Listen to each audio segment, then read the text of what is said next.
What impact do buy now, pay later services have on my borrowing power? It's 2025 and there's been a massive rise in buy now, pay later services, Zip Money, Afterpay, even PayPal Pay in 4. What else is there? There's a bunch of them.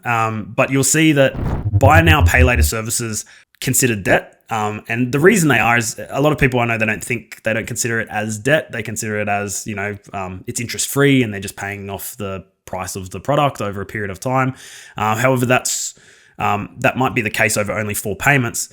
But when you do an application with the bank, they do take a snapshot of your circumstance at the time. And even if there's 2 payments remaining on that 4-term payment plan, then they will look at that as, okay, well, you owe somebody money, you owe somebody or some company money, therefore it's a debt, and they'll assess it based on that. The other thing too is that a lot of these buy now, pay later services have sort of credit limits, and if that's the case, some lenders are treating that like credit cards.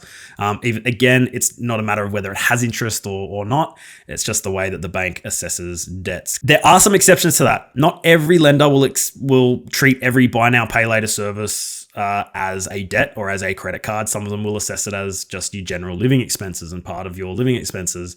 And that's where it's important to speak to a broker to have a look at your circumstances, see how much it's actually impacting your overall circumstances, and provide some recommendations based on that. But it's important to also know that you should declare that to the bank or broker before an application, because often those do crop up, and it's important to make sure that everyone's aware of any sort of payment plan that you're on.